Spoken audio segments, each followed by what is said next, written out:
Olá, sejam bem-vindos a mais um episódio de nossas conversas com profissionais que são destaque, são profissionais que têm uma vasta experiência e que certamente podem contribuir com o desenvolvimento profissional de nossos alunos, de profissionais que frequentam a Faculdade de Tributação e até porque, não dizer, de profissionais que vão nos assistir e vão nos ouvir nesses episódios que nós estamos produzindo pela Faculdade Brasileira de Tributação. Nós temos hoje aqui a satisfação de receber um profissional renomado, de extrema capacidade, é o Dr. Gustavo Brigagão. Ele é advogado no Rio de Janeiro, é sócio do escritório Brigagão Duque Estrada Advogados. Para quem não o conhece, eu vou rapidamente ler um perfil e um breve CV do Dr. Gustavo. Ele é presidente nacional do Centro de Estudos das Sociedades de Advogados, do CESA, é presidente honorário da ABDF, que é a Associação Brasileira de Direito Financeiro, vice-presidente do Fórum Permanente de Direito Tributário da Escola da Magistratura do Rio, membro do Conselho de Administração da Câmara Britânica, da Britisham, diretor da Federação das Câmaras de Comércio Exterior. Ele é membro também do Conselho de Altos Estudos de Finanças e Tributação e da Associação Comercial de São Paulo e é professor na pós-graduação em Direito Tributário da FGV. Gustavo, muito obrigado por ter aceito o convite. Eu tenho certeza que o nosso bate-papo vai ser proveitoso. Os profissionais, os alunos e as pessoas que vão nos assistir, vão nos ouvir, vão certamente também se inspirar um pouco na tua carreira, nos desafios que tu passasse durante todo o crescimento profissional, e eu tenho certeza que vai ser muito proveitosa a nossa conversa. Mais uma vez, obrigado. Eu que agradeço, eu cumprimento a todos que estão nos assistindo, agradeço muitíssimo o convite que me foi feito, que muito me honra, muita satisfação me traz. É um prazer enorme de estar aqui dividindo com vocês algumas ponderações a respeito do nosso sistema tributário e da nossa vida jurídica, da nossa prática. É um prazer enorme, agradeço muitíssimo. Bom, nosso papo é bem descontraído, Gustavo, então eu vou começar a te fazer algumas perguntas técnicas e depois eu quero escutar um pouco para que as pessoas possam também conhecer mais o teu perfil profissional, o teu lado pessoal. Mas eu acho que um tema muito importante que está em voga, e ele praticamente permanece na mídia já faz uns 6 meses já, que é a reforma do nosso, não vou chamar de reforma, né, porque a reforma todo mundo dá a entender que é uma reforma constitucional, e aqui a gente está falando de alterações legislativas no imposto sobre a renda, algumas alterações na legislação do imposto sobre a renda, que são relevantes e vão ter repercussão, se for aprovado, em 2022. Então, eu queria ouvir de ti, em primeiro lugar, falando um pouco de sistema tributário, qual é a tua opinião, se a gente deve ter uma reforma nacional ou não, em relação ao sistema tributário brasileiro? Obrigado pela pergunta, Felipe. É extremamente oportuna, porque me dá a oportunidade de tratar dos problemas que o país vem enfrentando no que diz respeito a essa matéria. O sistema tributário nacional vigente, ele foi criado lá em 65. Né? Lá em 65. Foi uma inovação muito grande para a época, mas foi criado num mundo completamente diferente desse que nós vivemos hoje em dia. Era um mundo físico. Era um mundo em que a TV era preto e branco, o telefonema não era digital, enfim. Era um mundo completamente diferente. Nem o homem tinha ido à Lua ainda. Né? E nós criamos um sistema, já para aquela época, um sistema único. Um sistema que dividia a tributação indireta em 3 tributos, IPI, ICM ainda na época, e ISS, enquanto o mundo criava o nosso já conhecido naquela época e já difundido no mundo IVA. Então nós criamos uma tributação única que acabou gerando uma série de problemas. Problemas de conflitos de competência, os municípios tentam trazer para si a tributação de determinadas atividades, idem os estados, a União também, e o Supremo Tribunal Federal, em vez de corrigir isso, ele acaba por agravar essa situação, na medida em que ele amplia os conceitos que determinam a competência. Perdemos uma oportunidade excelente em 1988, com a Constituição Federal, de reformar e modernizar esse sistema. Simplesmente repetimos, com algumas pequenas modificações, o sistema que existia anteriormente, e ele vem de lá para cá sofrendo emendas constitucionais, tentativas de reforma, que vem desde o início, desde os anos do início dos anos 90, nós começamos a ter projetos de reforma tributária muito semelhantes a esse que estão tramitando no Congresso, que é a PEC 45, PEC 110, que vem tentando exatamente fazer aquela unificação de tributos, transformando o IVA, transformando esses tributos indiretos, unificando-os num imposto só, federal ou dual, conforme as questões, os projetos de emenda constitucional que tratam desse tema. Nós tivemos, em 95, uma grande reforma da tributação da renda, uma reforma muito importante e que nos elevou a outro patamar no que diz respeito a essa tributação. Mas agora nós tivemos esse projeto de lei que trouxe alterações exatamente a essa legislação e que nos causa muitíssima preocupação. Então, o sistema tributário nacional é um sistema que definitivamente precisa ser reformado no que diz respeito a todos os seus aspectos. Entendeu? Eu te responderia essa questão sobre o nosso sistema tributário nacional dessa forma. É interessante que tu mencionasse ali, e eu me lembro disso também, transcorrendo a minha carreira, quantas e quantas vezes eu estudei projetos de reformas constitucionais tributárias e nenhuma acabou sendo levada adiante. Então, a gente acaba estudando, passando opinião para os clientes, né, dando aula e transmitindo conhecimento, e nenhuma vai adiante, pelo menos nesses anos todos de profissão que eu tenho, não vi nenhuma vingar. E provavelmente agora haverá discussões de novo e certamente nós teremos batalhas aí dentro do Congresso, alguns entendendo que tem que aprovar uma ou outra PEC e outros entendendo que não deve aprovar e que tem que se fazer reformas infraconstitucionais. E aí que eu queria te ouvir. Em relação ao imposto sobre a renda, nós vemos também uma série de iniciativas para alteração do imposto sobre a renda. Isso também não é novo e na verdade, as alterações sempre vieram infraconstitucionalmente, o PIS e COFINS é exemplo disso, mas eu queria te ouvir em relação ao imposto sobre a renda, que é um tema que eu sei que tu tem domínio absoluto, e o que mais preocupa, e nós vemos a mídia falar muito do ponto de vista comparativo com outros países, é justamente a tributação sobre a distribuição dos dividendos. E, na tua opinião, esse caminho que o Brasil está seguindo, ele está em consonância com outros países, ou a gente deveria manter a distribuição isenta de tributação justa, tendo em vista que o empresário já investe na empresa para gerar emprego e gerar renda? Felipe, olha, no mundo, ou até em termos práticos e teóricos, você tem 3 possibilidades da tributação do lucro e dividendos. Os dividendos nada mais são do que a ponta final da formação do lucro na pessoa jurídica. Então, o lucro se forma a partir da comparação de despesas e receitas na pessoa jurídica. Ela se forma na pessoa jurídica, ela tem um caminho até chegar às mãos do acionista. Esse valor, que é um valor da mesma natureza, ele pode ser tributado de 3 formas diferentes. Ele pode ser tributado de forma concentrada na pessoa jurídica, como é no sistema atual, ou seja, na formação do lucro existe uma concentração da incidência do tributo e desonera-se a distribuição, ou você pode tributar em ambas as pernas, ou seja, tributa-se na formação do lucro e na distribuição de dividendos, com uma carga tributária razoável, né? Ou você tributa exclusivamente no recebimento desses dividendos na pessoa do acionista. Isso aconteceu já no Brasil com as sociedades profissionais.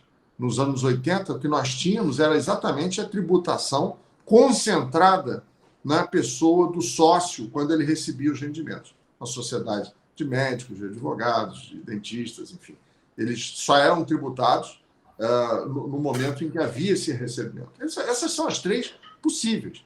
O que o mundo faz, a meu ver, não deveria ser levado em consideração, porque cada país tem as suas peculiaridades. Até 95, os dividendos eram tributados. E nós tínhamos consequências drásticas em relação a isso. Nós tínhamos planejamentos fiscais de toda a ordem que tentavam evitar essa tributação. Nós tínhamos a chamada distribuição disfarçada de lucros, que gerou um contencioso gigantesco no que diz respeito a quando ela ocorreria ou não. Qualquer pagamento que fosse feito no exercício da atividade a um sócio, o fisco, para isso exigia-se uma máquina pública muito grande, ia lá verificar se aquela distribuição, se aquele pagamento era, na verdade, uma distribuição disfarçada de lucros, tentando evitar que houvesse a incidência dos tributos. Havia também o que nós chamamos de lock-in effect, que é o fato de o sócio recebe os dividendos, ou melhor, ele não recebe os dividendos que normalmente ele receberia se não houvesse a tributação, o dinheiro fica preso na sociedade e evita-se com isso que o acionista possa investir em outras empresas de acordo com a sua vontade. É o chamado lock-in effect. Os lucros ficam presos na sociedade e não são distribuídos. Imagine você, se você tivesse um investimento em uma empresa de VHS, aqueles cartuchos, não é? Você estaria com o seu dinheiro preso lá sem poder reinvestir em outras empresas. Não é? Você não tem o retorno do investimento. Ou então de tantas outras atividades que se tornam obsoletas com esse nosso avanço. Então, existia um porquê disso. Criou-se na mesma época, aprimorou-se muito o lucro presumido, criou-se a figura do JCP, Juros sobre Capital Próprio, que permitiam que as empresas, que os acionistas, eles próprios financiassem a empresa, em vez da empresa ter que recorrer ao mercado financeiro com juros escorchantes, como nós sabemos que existem. Então, foi uma evolução enorme nessa reforma de 95. Agora, vem-se com esse projeto, que já passou na Câmara de uma forma extremamente assodada. O projeto foi apresentado, desde o início, o presidente da Câmara dos Deputados já dizia: olha, eu quero que esse projeto seja votado na semana que vem. É uma reforma tributária que, a nosso ver, e ao ver, eu coordenei um grupo que hoje em dia já conta com 165 instituições representativas de todos os setores da economia e em todo o território nacional. E eles se manifestaram contra esse projeto. Ou seja, o Brasil não quer esse projeto. Ele piora a economia. E nós sabemos ainda que tem fins eleitoreiros, o que torna ainda pior essa questão. Agora, como eu dizia, esse projeto foi aprovado de forma absolutamente assodada. O relator, o deputado Sabino, fez 7 alterações do projeto. 7 alterações do projeto. Quando chegou no final, a última alteração foi feita 1 hora, 2 horas antes. O projeto, na sua forma final, não tinha sido lido pelos deputados. Então, uma reforma tributária que não é... Aliás, eu não chamo isso de reforma tributária, eu chamo isso de pacotão de final de ano do imposto de renda, como existia nos anos 80, que tudo mudava no final do ano. Isso é um pacotão que, muito provavelmente, o que o presidente da Câmara quer é dizer que ele fez uma reforma tributária que o antecessor não conseguiu fazer. Só que a reforma tributária, a do consumo, efetivamente é uma reforma tributária, está sendo discutida aí há anos, há 2, 3 anos. Aí sim se cuida seriamente de uma reforma tributária. Essa aí não. Veio para o Senado, caiu nas mãos do senador Ângelo Coronel, que ele percebeu o que é esse projeto. Com a graça de Deus, ele percebeu o que era esse projeto e disse assim: olha, esse projeto é um lixo. Essas palavras dele. Esse projeto é um lixo. E agora, o que ele noticia é que ele vai dividir o projeto em 2 partes, vai pegar a correção na tabela, que é a parte boa, né? E vai implementar essa correção por meio de um outro projeto. E essas questões, tributação dos dividendos, a extinção dos juros sobre capital próprio e tantas outras questões, isso vai ser posto em outro projeto. Vamos fazer audiências públicas, vamos passar por todas as comissões, o que não ocorreu na Câmara. Na Câmara não houve nenhuma comissão que examinasse esse projeto. Nenhuma comissão que examinasse esse projeto. Isso aí é um equívoco, mas que nós realmente depositamos muita esperança de que esse projeto não venha a ser aprovado, seja arquivado. Essa é a minha posição. Indo aproveitando o gancho, nesse mesmo sentido que tu tens comentado aí, em relação ao projeto do Imposto sobre a Renda, nós temos também visto que há uma motivação, um interesse muito grande do Brasil ser membro efetivo da OCDE. E nós temos também visto sérias discussões em relação à tributação do mundo digital. Como estamos falando de imposto sobre a renda, eu queria ouvir um pouco a tua opinião também, Gustavo, em relação a esse tema, se o que nós estamos propondo enquanto país em relação às alterações legislativas, se isso faz sentido comparativamente ao que está sendo discutido nos outros países em relação também ao tema da tributação no mundo digital.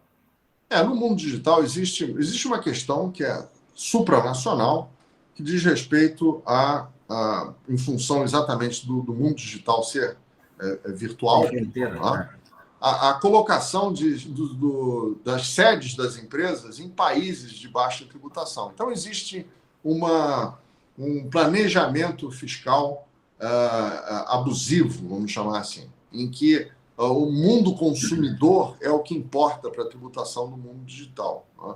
Porque é lá que as riquezas são criadas e geridas. Quando se coloca a sede da empresa num paraíso fiscal, você afasta, a tributação acaba não ocorrendo. Em função disso, em primeiro lugar, houve uma reação por parte dos organismos internacionais. Nós tivemos o BEPS, o Action One do BEPS é exatamente em relação ao mundo virtual. São tentativas de minimizar ou evitar o planejamento fiscal chamado arrojado, né? E os países estão unilateralmente criando tributações sobre a receita. Então, e tributações na receita nos locais onde esse mercado consumidor está. Eles criam uma espécie de PIS e COFINS que nós temos aqui e há uma retenção na fonte. O que nós temos no Brasil? Nós temos no Brasil, enquanto no mundo nós temos o contribuinte arrojado, que faz planejamentos fiscais e tenta, de alguma forma, e equivocadamente, evitar a tributação de uma forma que não condiziria com a boa prática da atuação no mercado. No Brasil, nós temos, em vez do contribuinte arrojado, nós temos o contribuinte acuado. Né? Por quê? Porque até bem pouco tempo, durante 20 anos, os operadores do mercado digital não sabiam se deviam pagar ICMS ou ISS. Né? Havia muito relacionado àquilo que eu falei inicialmente, dos conflitos de competência que o nosso sistema tributário permite existir. Havia, os estados tentavam dizer que aqueles bens configuravam mercadoria e os municípios dizendo que configuraria serviço. Havia legislação tanto para um lado quanto para o outro, né? Inclusive na própria lei complementar, a lei complementar 116, a lei complementar 157, as que seguiram, todas definindo essas atividades como serviço. E os estados dizendo que eram através de convênios com FAS e legislações internas, dizendo que aquilo era mercadoria. Esse conflito passou durante 20 anos sendo examinado pelo Poder Judiciário. Só foi agora, no período pandêmico, decidido em um acórdão que é difícil nós buscarmos ali uma coluna vertebral que oriente a ratio decidente que foi levada ali. Só para você ter uma ideia, a questão, os recursos extraordinários e ADIs que foram julgadas, elas diziam respeito à constitucionalidade ou não do ICMS. Ou seja, os ministros deveriam dizer é constitucional ou não constitucional o ICMS. E eles disseram que o imposto incidente era o ISS. Questão essa que não estava nem sob julgamento. o que eles tinham que dizer ali, como o ministro Marco Aurélio disse, que não havia incidência de semestre. Então, o que nós temos em relação ao mercado digital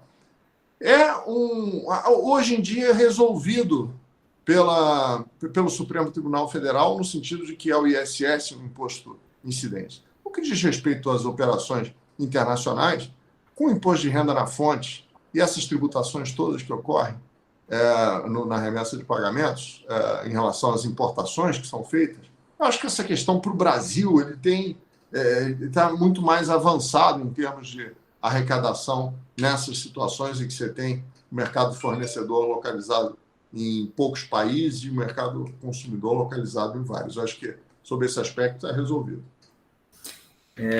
Eu estou te ouvindo falar e a gente não tem muito tempo, infelizmente, na internet, né? São episódios curtos e eu estava te ouvindo falar e fui pensando em relação a tua participação em diversas entidades. Comentamos até que temos uma participação em comum na Câmara Britânica, que eu tive a honra e o prazer de ser presidente aqui no capítulo do Rio Grande do Sul. E estou te ouvindo falar e certamente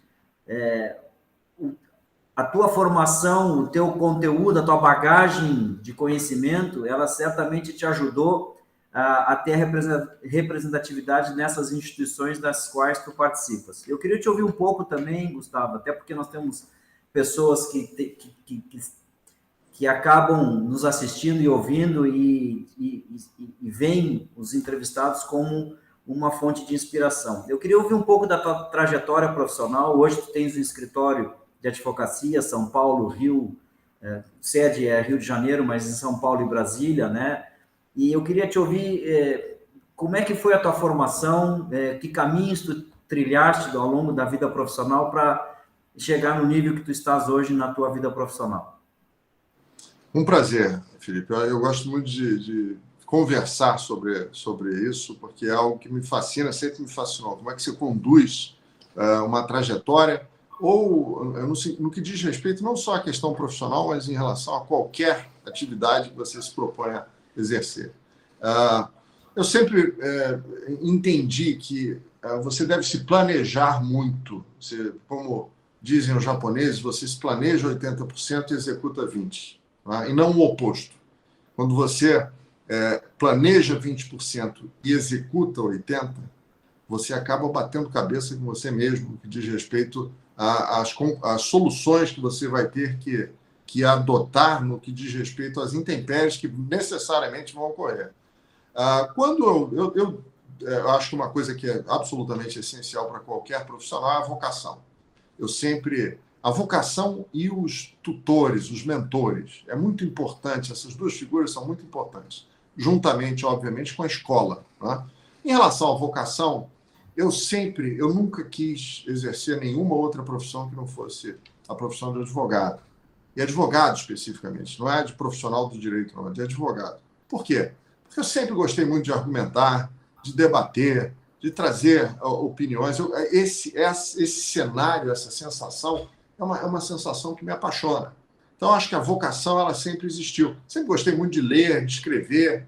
Tanto é que a única vez que eu de alguma forma, pensei em uma profissão paralela seria de jornalista, que tem uma função também muito parecida no que diz respeito à necessidade de ler e escrever. Então, a vocação sempre esteve presente. Eu tive mentores, que foram meus pais, meu pai principalmente, que meu pai, apesar de ter sido dentista na sua formação, ele era advogado também, e tive parentes, e no meu início de profissão, eu fui sócio do escritório Ulloa Canto por 32 anos, né? E logo no início eu tive como mentores Condorcet Rezende, que é meu mentor até hoje na vida, com 90 anos, vai fazer 90 anos, vai fazer 91 anos agora, e tive Gilberto de Ulloa Canto como meus principais mentores. Então, Gilberto de Ulloa Canto foi um dos juristas que criou o Sistema Tributário Nacional em 65. Então, eu tinha a possibilidade de conversar ali com ele no dia a dia da minha vida profissional e ter da fonte a melhor interpretação do direito tributário. Então, mas como eu dizia, eu planejo muito. O que eu planejei foi o seguinte, olha, eu vou até o 8º período estudando. Eu estudava para valer. Eu fiz um curso de taquigrafia quando entrei na escola, na UERJ, que foi a minha universidade, que foi também uma grande escola, junto com a BDF. Foram 2 instituições em que eu aprendi muito. E eu taquigrafava as aulas todas, chegava em casa, datilografava as aulas todas, pegava todos os livros que eu tinha, estudava aquela matéria, copiava nessa apostila, vamos dizer assim.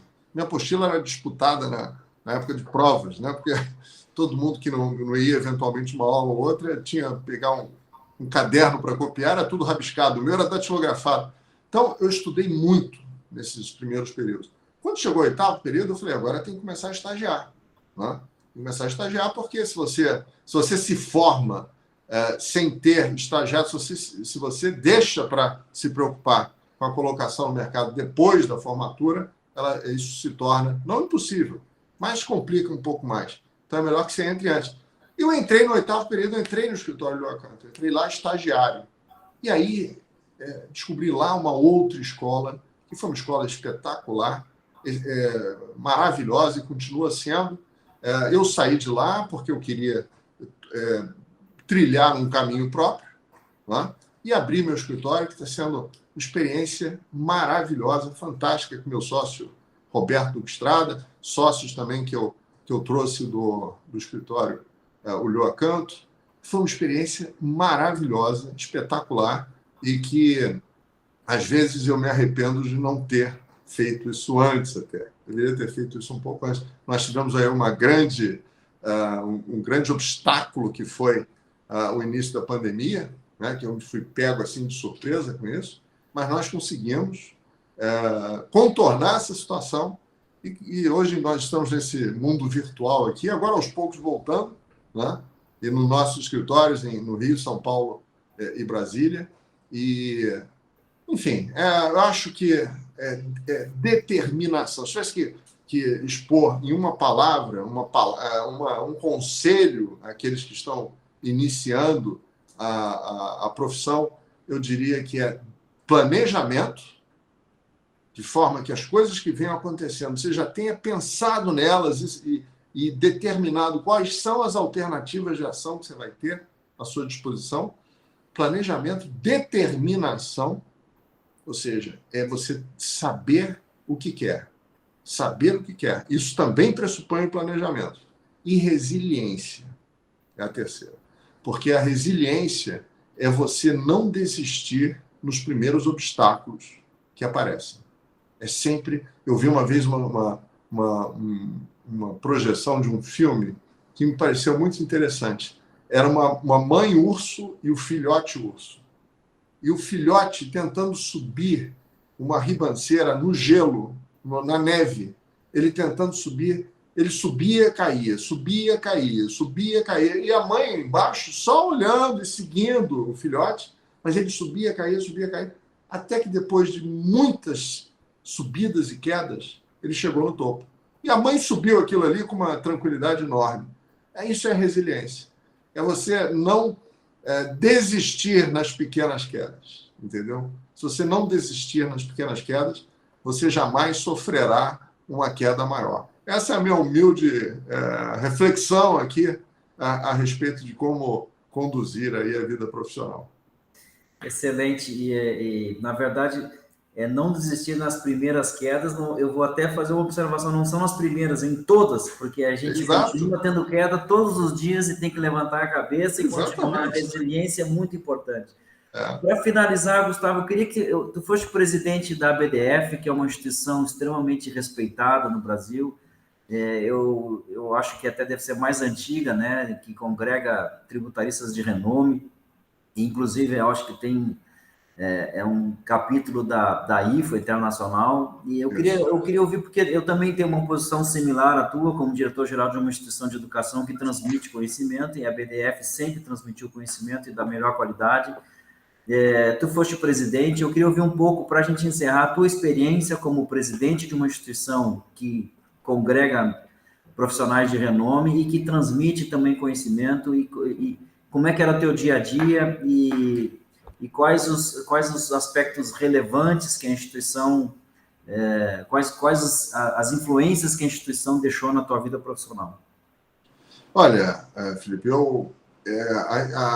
a BDF, como eu disse, foi uma das minhas grandes escolas, eu aprendi muito na BDF. A BDF ela foi fundada há 7 décadas por juristas que representam o fundamento do direito tributário. Era Gilberto de Loacanto, Rubens Gomes de Souza, esses dois autores tanto da emenda constitucional da qual resultou o sistema tributário nacional, como autores também do Código Tributário Nacional, que vige até hoje, Elimar Carneiro, Tito Rezende, enfim. Foram alguns juristas na área do direito tributário que se reuniram e montaram a BDF. O nome original da BDF era IBDF, era Instituto Brasileiro de Direito Financeiro. Hoje em dia até existe o IBDF, que foi fundado pelo SCAF, pela Isabel, Eliane Torres, enfim, alguns juristas de extremo renome aí na área financeira e tributária. Mas aí depois mudou-se para a ABDF, que é a Associação Brasileira de Direito Financeiro. A ABDF, ela sempre foi fonte de ideias e de projetos e de propostas relativas ao sistema tributário nacional, continua sendo até hoje. Assim que eu entrei para o escritório de Loacanto, eu comecei a frequentar a BDF, as duas instituições. Eu aprendi muito na BDF. A BDF ela se dedica a seminários, congressos, debates, grupos de estudo, e agrega os melhores tributaristas que existem no país. Eu entrei lá, como eu disse no início, era presidente da BDF Gilberto de Loacanto, depois ele foi presidente da BDF por 28 anos. Né? Com o falecimento dele, veio o Tavolaro, né? O nosso querido Tavolaro, foi presidente por 2 anos, depois veio o Condorcet Rezende, que foi presidente por uns 8 anos aproximadamente, e depois Ricardo Lobo Torres, que foi um mestre nosso aqui. O Ricardo Lobo Torres é uma das pessoas mais adoráveis do direito tributário, uma pessoa que, além de ser um ícone desse ramo do direito, escreveu tratados de direito tributário, literalmente, era uma pessoa gentilíssima, uma pessoa que apaixonava pela delicadeza e pela educação. Logo em seguida veio o nosso querido Sacha Calmon, que foi presidente por 5 anos, e aí eu tive a grande honra e satisfação de receber das minhas mãos, fui eleito presidente da BDF, e por lá fiquei durante 6 anos, ou seja, a eleição é feita anualmente. Então, isso muito me honra, o fato de eu ter sido reeleito, no mínimo 5 vezes. E também o fato da BDF ter circulado pelo mundo tributário, começado com meus mestres, Gilberto de Loacanto e Condorcet Rezende, ter circulado por outras mãos e caído nas minhas. Né? E na minha gestão, nós tivemos a oportunidade de fazer 4 ou 5 congressos, né? O último deles realizado agora no final do ano passado, quando eu passei a presidência da BDF ao professor Heleno Torres, que está conduzindo com muito brilho a instituição, e eu fechei com o Congresso de Direito Tributário, foram para 3.000 pessoas, um congresso virtual, que foi maravilhoso, espetacular. Agora, o que mais marca efetivamente a minha gestão, e que me traz uma satisfação enorme, foi organizar um congresso da IFA, da International Fiscal Association, no Rio de Janeiro, em 2017. Isso foi realmente um desafio, porque os congressos da IFA é o maior congresso de direito tributário do mundo, né? Só chega perto dele pelo congresso da IBA, mas a IBA ela não é concentrada em direito tributário, e a IFA é. E cada ano o congresso ocorre em um país diferente. E nós começamos a planejar esse congresso 4 anos antes, né? E vieram 2.000 pessoas de todos os cantos do planeta, presencialmente.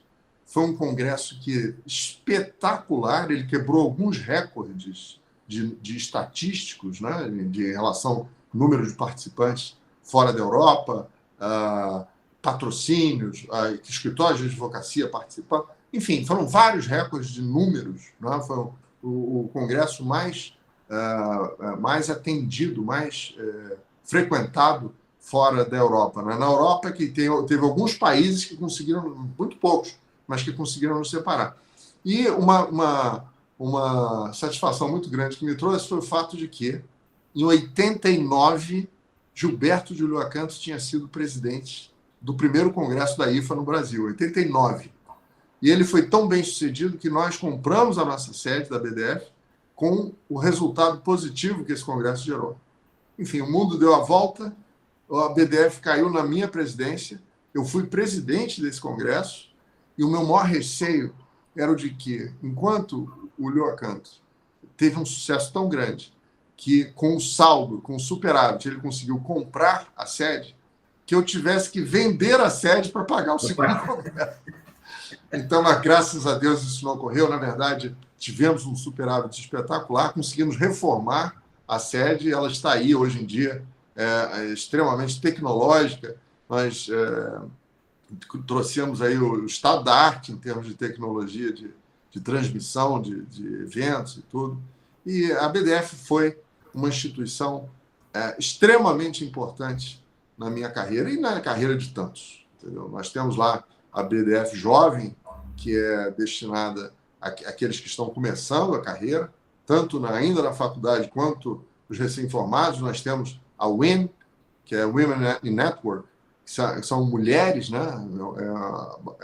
Bastante inclusiva a instituição, como também a instituição que eu presido atualmente, que é o CESA, Centro de Estudos da Sociedade de Advogados, que reúne aí 1.000 e poucos escritórios de advocacia espalhados pelo Brasil inteiro, com 16 seccionais e 16 comitês focados em diversos ramos do direito. E o CESA é extremamente inclusivo no que diz respeito às mulheres, no que diz respeito aos negros, enfim. É uma instituição que também é do meu coração e também foi uma escola minha. O CESA foi uma escola muito grande para atuação efetiva no que diz respeito à discussão e debate de questões como essa do imposto de renda, por exemplo.